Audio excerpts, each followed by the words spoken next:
तो terror funding case में आतंकी यासीन मलिक को उम्र कैद की सजा मिलने के बाद महबूबा मुफ्ती से रहा नहीं जा रहा है। पीडीपी की अध्यक्ष महबूबा मुफ्ती ने भारत और पाकिस्तान की जुडिशरी की न्यायपालिका की तुलना करते हुए ये कहा कि पाकिस्तान की न्यायपालिका भारत की न्यायपालिका जुडिशरी से बेहतर है, यानी भारत की अदालत से बेहतर है पाकिस्तान की अदालत। सोचिए जरा, ये बयान है भारत में कॉन्स्टिट्यूशनल पोस्ट होल्ड कर चुकी महबूबा मुफ्ती का। पूरा बयान हम आपको सुनाएंगे, इस बयान का मतलब भी समझाएंगे, लेकिन उससे पहले आपको ये समझना है कि हम क्यों कह रहे हैं कि महबूबा मुफ्ती की जुबान और पाकिस्तान की जुबान एक सी है। यासीन मलिक को उम्र कैद की सजा मिली तो पाकिस्तान के प्रधानमंत्री से लेकर पूर्व प्रधानमंत्री और कई एक्स क्रिकेटर्स ने इसका विरोध किया। भारत के खिलाफ दुष्प्रचार किया गया और यही काम तो महबूबा मुफ्ती भी कर रही हैं। पाकिस्तान भी आतंकी बुरहान वानी को शहीद बताता है, महबूबा भी बुरहान वानी के लिए ऐसी ही सोच रखती हैं। भारत ने जब पाकिस्तान के बालाकोट में आतंकी ठिकानों पर एयर स्ट्राइक की थी तब पाकिस्तान ने भी सवाल उठाए थे और महबूबा मुफ्ती भी सबूत मांग रही थी। साल 2019 में जब प्रधानमंत्री मोदी की सरकार ने जम्मू कश्मीर से अनुच्छेद 370 हटाया तो महबूबा को उतनी ही तकलीफ हुई जितना दर्द पाकिस्तान को हुआ था। पाकिस्तान से भारत विरोधी बयान तो आते रहते हैं, आप और हम समझ भी सकते हैं कि पाकिस्तान की राजनीति ही दरअसल भारत विरोध पर टिकी है, लेकिन महबूबा मुफ्ती के बारे में आप क्या कहेंगे जो भारत में रहकर भी भारत विरोधी बयान देने में आगे रहती हैं। पाकिस्तान कहता है कि भारत में मुसलमानों पर जुल्म होता है, महबूबा मुफ्ती भी पाकिस्तान की तरह दुष्प्रचार करती हैं और भारत में मुस्लिमों को प्रताड़ित बताती हैं। अफगानिस्तान में जब तालिबान सत्ता में आया तो पाकिस्तान भी उसका समर्थन कर रहा था और सोचिए जरा, याद कीजिए, महबूबा मुफ्ती भी ये बता रही थी कि तालिबान की हुकूमत एक सच है। पाकिस्तान में एक आदमी को लिंच किया गया, वहां उन्होंने 6 आदमियों को फांसी दी और 1 दर्जन लोगों को उम्र कैद की सजा दी। यहाँ कितने इखलाक लिंच हो गए अभी तक? ये हैं जम्मू कश्मीर की पूर्व मुख्यमंत्री महबूबा मुफ्ती, जिनको अपने देश से ज्यादा पाकिस्तान से प्यार है। उस पाकिस्तान से जो दुनिया भर में आतंकिस्तान के नाम से जाना जाता है। जब भी भारत आतंकवाद के खिलाफ बड़े कदम उठाता है तो महबूबा को मिर्ची लग जाती है। ताजा मामला यासीन मलिक का है। आतंकी यासीन मलिक को अदालत से उम्र कैद की सजा क्या मिली, महबूबा मुफ्ती को लिंचिंग का दौरा पड़ गया। इन्होंने भारत सरकार और देश की न्यायपालिका पर तो सवाल उठाया ही, पाकिस्तान की अदालत को भारत से बेहतर बताने की कोशिश की। पाकिस्तान में एक आदमी को लिंच किया गया, वहां उन्होंने 6 आदमियों को फांसी दी और 1 दर्जन लोगों को उम्र कैद की सजा दी। यहाँ कितने इखलाक लिंच हो गए अभी तक 2015 के बाद? तो एक को क्या, बल्कि उनको तो हार पहनाए जाते हैं, उनको तो सजा नहीं दी जाती, उनको गार्लैंड किया जाता है, हार पहनाया जाता है, उनका इस्तेकबाल किया जाता है। यही फर्क है उस जुडिशरी और इस जुडिशरी। पाकिस्तान में अल्पसंख्यकों पर अत्याचार पर इनका मुंह नहीं खुलता। पाकिस्तान में जब हिंदू बेटियों का अपहरण और जबरन शादी होती है तो महबूबा खामोश रहती है। पाकिस्तान के सिंध प्रांत में जब अल्पसंख्यक सिख समुदाय को टारगेट किया जाता है तब महबूबा दिल्ली में बैठी सरकार को कोसती रहती है। लेकिन पाकिस्तान के हुक्मरान के खिलाफ बोलने की हिम्मत तक नहीं जुटा पाती। लेकिन भारत में सांप्रदायिक तनाव की छोटी सी घटना को भी ये ऐसे पेश करती हैं जैसे देश में दंगे भड़क गए, जैसे भारत बंटवारे के मुहाने पर खड़ा हो।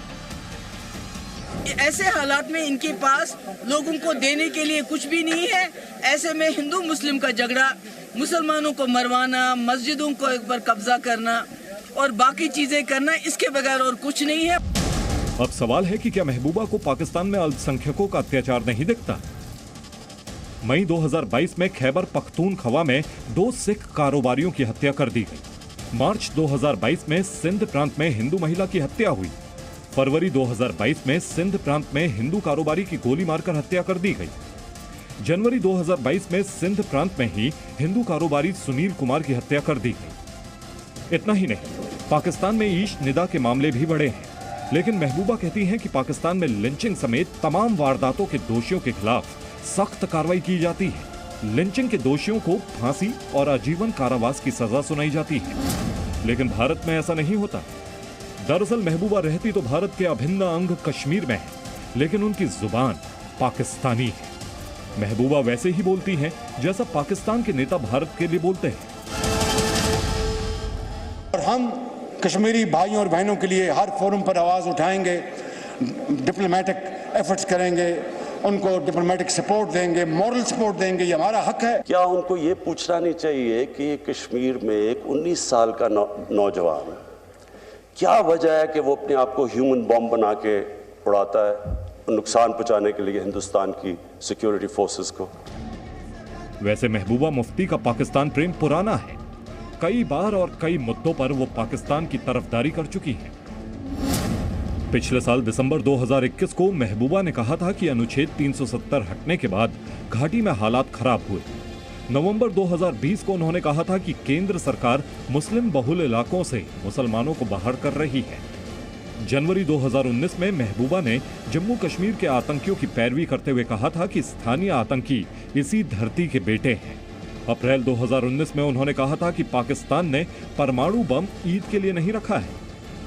अब शायद आप समझ गए होंगे कि हम महबूबा मुफ्ती की जुबान को पाकिस्तान की जुबान क्यों कह रहे हैं। ब्यूरो रिपोर्ट, जी मीडिया। अब आपको महबूबा मुफ्ती की देश विरोधी राजनीति भी हम समझा देते हैं। जब बात कश्मीरी पंडितों को इंसाफ देने की होती है तो महबूबा मुफ्ती हमेशा चुप रहती हैं, लेकिन जब पाकिस्तान से बातचीत का सवाल आता है तो महबूबा मुफ्ती भारत को बिना मांगी सलाह देती हैं, बिन मांगे ही सलाह देती हैं। आप इसे कह सकते हैं कि ये आउट ऑफ सिलेबस क्वेश्चन है जिसे महबूबा मुफ्ती आंसर करना चाहती हैं, क्योंकि ये जिम्मेदारी मिनिस्ट्री ऑफ एक्सटर्नल अफेयर्स की है। वो चाहती हैं कि भारत को पाकिस्तान से बातचीत करनी चाहिए, यहाँ तक कि भारत के अभिन्न अंग जम्मू कश्मीर के मामले में भी वो पाकिस्तान से बातचीत की पैरवी करती आई हैं। कश्मीर में सुरक्षा बलों पर पत्थरबाजी के मामले में महबूबा मुफ्ती की सहानुभूति पत्थरबाजों के साथ रही है। उनकी सहानुभूति, आतंकियों के खिलाफ उनकी जुबान खुलती नहीं है। आतंकी बुरहान वानी उनके लिए रोल मॉडल बन जाता है। कश्मीरी युवाओं को हथियार उठाने के लिए उकसाती हैं। राष्ट्रीय ध्वज तिरंगा पर कहती हैं कि ये मेरा झंडा नहीं है। महबूबा मुफ्ती की राजनीति कैसी है, इन सभी स्टेटमेंट्स को देखकर आप समझ गए होंगे, जो अब भी इस बात पर अड़ी हैं कि अनुच्छेद 370 को कश्मीर में, जम्मू कश्मीर में फिर से लागू करवाएंगी, यानी जम्मू कश्मीर के युवाओं को बरगलाने का काम उनकी तरफ से जारी रहेगा। यहाँ समझने वाली बात आपके लिए ये भी है, ये वो महबूबा मुफ्ती हैं जो जम्मू कश्मीर की फॉर्मर सीएम है। यासीन मलिक को उम्र कैद की सजा मिलने के कुछ ही देर बाद कश्मीर से एक बुरी खबर आई थी।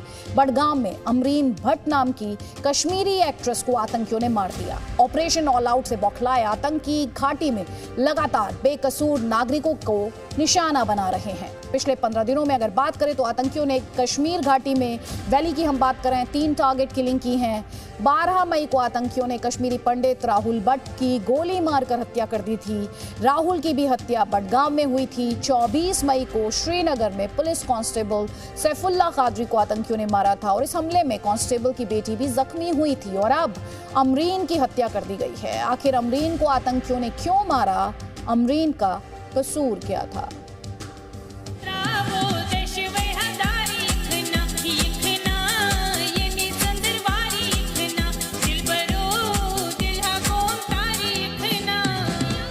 उसका खून बारो देंगे कयामत की दिन।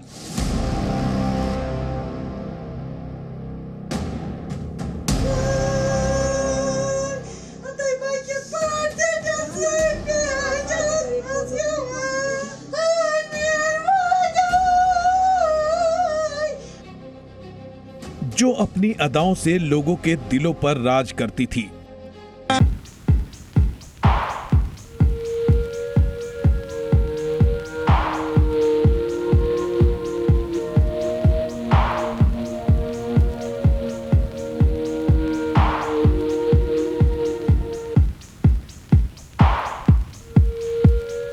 छू लेने की हसरत रखती थी। मैं इस ईद पर चूड़ियां पहनकर क्या करूंगी मुर्शद? इनकी खनक सुनने वाला तो कहीं दूर बैठा है।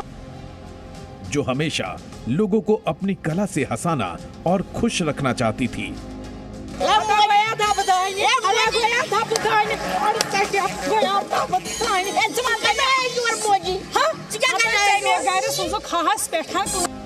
उसी की मौत आतंकियों का मकसद बन गई।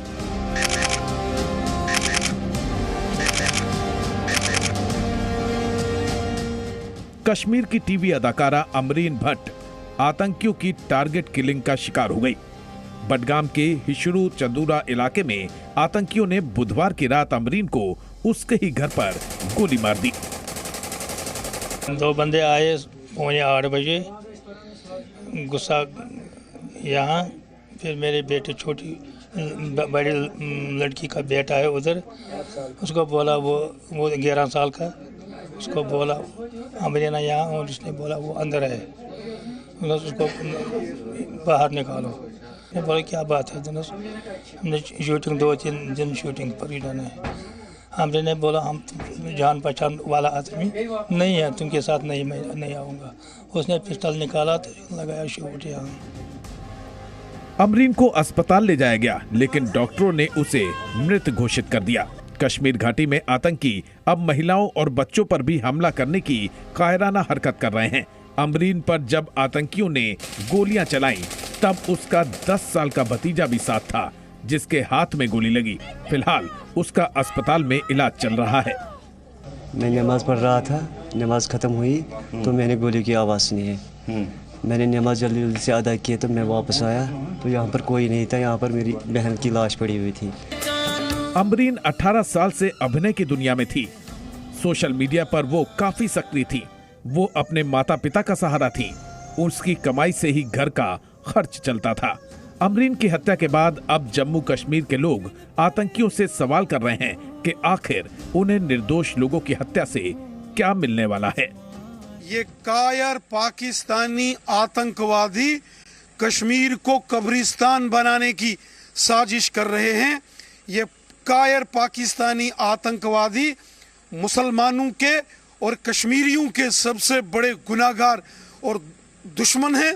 इन आतंकवादियों को इनके गुनाहों की भारी कीमत चुकानी पड़ेगी। ये मासूमों की हत्या करके क्या मिलना है?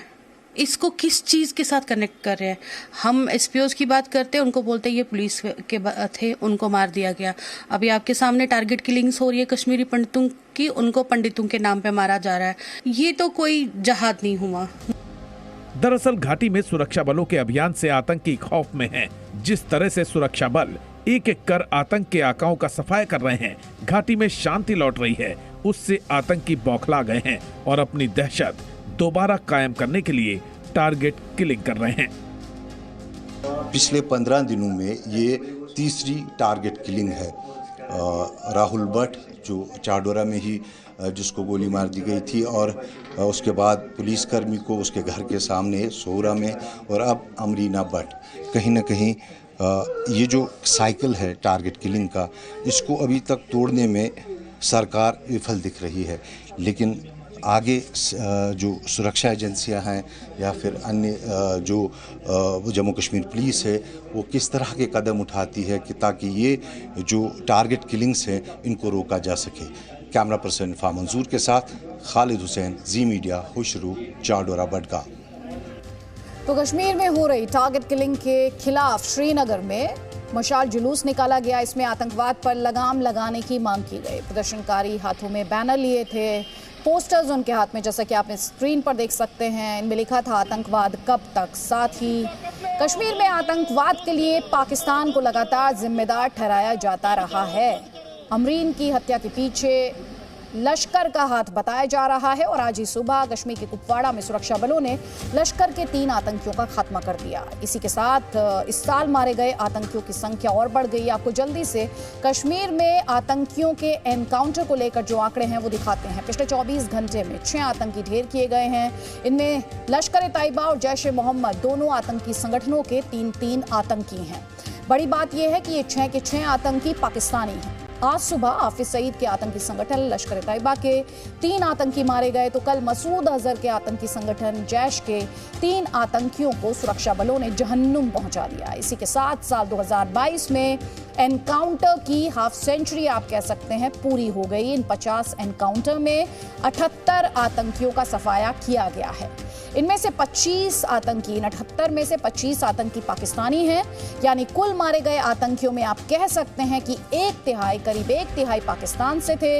इस दौरान 43 आतंकियों को सुरक्षा बलों ने जिंदा भी पकड़ा है। तो आतंक के खिलाफ एक्शन की ये पूरी पिक्चर हम आपको इन आंकड़ों के माध्यम से दिखा रहे हैं।